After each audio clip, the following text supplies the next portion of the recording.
लोग कह रहे थे कि मनीष कश्यप निकलने के बाद डरे सहमे नजर आए। बिहारी का डीएनए है, बिहारी कभी डरता है नहीं, ये डीएनए बिहारी का है जी, ठीक है, ये ओरिजिनल बिहारी का है, खांटी बिहारी का डीएनए है, ये कहियो नहीं डरेगा। एक बात है, डीएनए पे बात करने वाले लोग आए ना, आए हम बताते हैं कि डीएनए ओरिजिनल बिहार का क्या होता है। जो किसी के लिए भी अपना तन कटाने के लिए तैयार रहे, वो ओरिजिनल बिहार का डीएनए है। जो सीमा पे देश की सुरक्षा करे, वो ओरिजिनल बिहार का डीएनए है। वो ओरिजिनल बिहार का डीएनए हो ही नहीं सकता है जो बिहार में ही बिहार की कुर्सी पे फेविकॉल की तरह बैठ के और बिहार को ही दिमक की तरह चाट खाए, वो बिहारी डीएनए हो ही नहीं सकता है। और इस डीएनए को बदला जाएगा। अब जो लोग काम बदलना नहीं है, डीएनए को हम नहीं बदल सकते हैं। अब फॉल्टी डीएनए किसी का होगा तो उसको हम लोग क्या बदल सकते हैं? कुछ नहीं बदल सकते।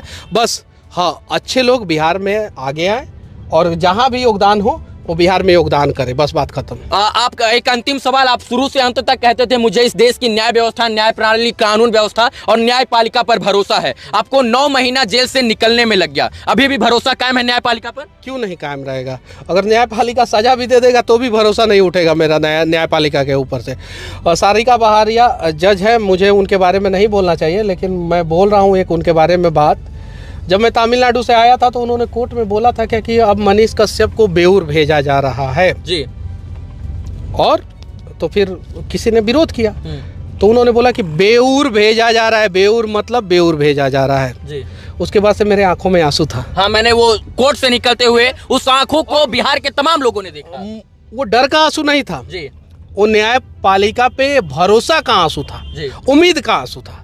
ऐसे हजारों नहीं लाखों सारिका बहारिया जैसे जज हैं जो सच देखते हैं जी, सच के हिसाब से फैसला लेते हैं जी। मैं धन्यवाद देना चाहता हूं ऐसे ऐसे लोगों को। मुझे मीडिया के सामने नहीं बोलना चाहिए, लेकिन उन्होंने सच देखा और उन्होंने मुझे बेऊर भेजा जी। अब एक जेल से छूट के मैं जेल में आया तब मेरे आंखों में आंसू था। अब सोचिए आगे जो होगा, जज जो भी फैसला दे, जो भी जिस कोर्ट में भी मेरा केस हो, जो भी फैसला दे, मैं जज के फैसला के ऊपर मैं सवाल नहीं उठाऊंगा, कभी भी नहीं उठाऊंगा, ठीक है, लेकिन इस नेताओं से तो नहीं डरूंगा, इन नेताओं से कभी नहीं डरूंगा। आपको नहीं लगता है कि आपको इतना दिन जेल में रहना और ये एनएसए जैसी धाराएं आपके ऊपर लग जाना, ये नेताओं की ही करतूत है? कहीं उनका भी हाथ हो सकता है? हाथ हो सकता है, उनका हाथ, पांव, टांग, आंख, नाक, मुंह, गर्दन, गला सब उन्हीं का है, तभी जाके मेरे ऊपर एनएसए लगा। मेरे ऊपर कोर्ट ने एनएसए नहीं लगाया था, कोर्ट ने तो एनएसए हटा दिया। सच बात है कि एनएसए जो है मद्रास हाईकोर्ट की मदुरई बेंच ने मनीष कश्यप जी के ऊपर जो एनएसए लगा था उसको क्वैश कर दिया। क्वैशिंग का मतलब खत्म कर दिया। कोई ग्राउंड नहीं मिला एनएसए का, जिसकी वजह से राष्ट्रीय सुरक्षा कानून अधिनियम जो था वो मनीष कश्यप जी के ऊपर से मद्रास हाईकोर्ट की मदुरई बेंच ने हटा दिया था और बताया कि कोई ऐसा ग्राउंड एविडेंस ही नहीं है जिसके तहत, जिसको मद्देनजर रखते हुए मनीष जी के ऊपर एनएसए को स्टैंड किया जाए। और यही कारण है कि विगत 1 महीना पहले दीपावली के लगभग समथिंग जो है मनीष कश्यप जी के ऊपर से एनएसए जो है वो पूरी तरीके से खारिज कर दिया गया था। और इसके बाद उस वक्त कहा गया था कि सच में मनीष कश्यप जी ने कोई भी जो है राष्ट्रद्रोह का कार्य ही नहीं किया था, तो राष्ट्रद्रोह का मुकदमा क्यों? तमाम लोग हैं जो देश के विपरीत जाकर भी, देश को में लड़ाने का, दंगा फैलाने का, हिंदू मुस्लिम कराने का, हिंदू मुस्लिम को लड़ाने का के नाम पर जो है जातीय उन्माद फैलाते हैं, धार्मिक उन्माद फैलाते हैं, उनके ऊपर एनएसए नहीं लगता है। आप मजदूर की बात की, आपके ऊपर एनएसए लग गया। मैं जेल में था, मदुरई जेल में था मैं जी। टाइम्स ऑफ इंडिया में पढ़ता था, मैं बहुत सारा अखबार पढ़ता था, जितना भी इंग्लिश अखबार आता था, हिंदी तो आता नहीं था वहाँ पे, जितना भी इंग्लिश अखबार, the Hindu, times of India, Deccan Chronicle और भी बहुत सारा अखबार था, इंडियन एक्सप्रेस, ये सब पढ़ता था तो बिहार का खबर देता था। उस बीच में बिहार में बहुत सारा दंगा हुआ, बेगूसराय में हुआ और भी बहुत सारे जगहों पे। उन लोगों के ऊपर एनएसए क्यों नहीं लगाया क्या जो दंगा किए बिहार में? मेरे वीडियो की वजह से तो बिहार में कभी दंगा नहीं हुआ, मेरे ऊपर एनएसए लगा दिया गया। तो ये नेता जो है अपनी राजनीति रोटी सेकने के लिए ऐसा करते रहते हैं। और जो देखते हैं कि देखिए समस्या क्या है। एक और सवाल है इसमें कि आपके सारे सवालों का जवाब मैं बाद में दूंगा। एक अंतिम सवाल कि आप जब तक बिहार में थे भैया, तब तक कोई जो है आपके ऊपर एकदम नॉर्मल धारा थी, लेकिन जैसे ही आप तमिलनाडु पहुंचे सारा एनएसए वहीं से लगा, वो भी तमिलनाडु से। देखिए तमिलनाडु गवर्नमेंट को जो है मेरे से तो कोई मतलब ही नहीं था, मेरे बारे में तमिलनाडु गवर्नमेंट जानता भी नहीं था। यहाँ से जो आदेश हुआ वो वहाँ पे पालन हुआ जी, बस इतना ही कहूँगा।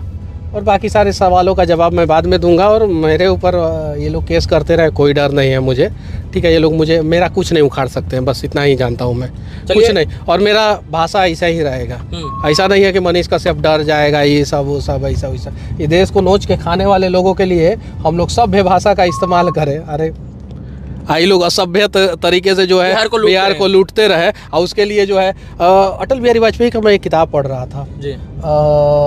उसमें लिखा हुआ था कि सरकार के तर्कस में अनेकों तीर होता है जो पत्रकारिता को कभी भी दबा सकता है। मेरे मैं जेल में वो किताब पढ़ा। और हरिशंकर परसाई एक राइटर हैं, उनका मैं किताब पढ़ रहा था, भीगता हुआ स्वतंत्रता और ठिठुरता हुआ गणतंत्र जी। जब वो किताब आप लोग पढ़िएगा तो उसमें एक्चुअल मायने पता चलेगा कि पत्रकारिता को कैसे दबाया जाता है, और आज़ादी का मकसद मतलब क्या है, और गणतंत्र का मतलब क्या है। तो मैं बोलूँगा जितने भी पत्रकारिता लोग कर रहे हैं, कभी समय मिले तो कुछ कुछ किताबें पढ़िए ऐसे ऐसे महापुरुषों का। अटल बिहारी वाजपेयी तो प्रधानमंत्री थे, और प्रधानमंत्री बनने के बाद जो है उन्होंने किताब लिखा कि वो जब पत्रकारिता कर रहे थे पंचजन में, और एक और राष्ट्र धर्म शायद से उन दो पेपर था उस समय जब आज़ाद भारत हुआ था, उस समय करते थे। तो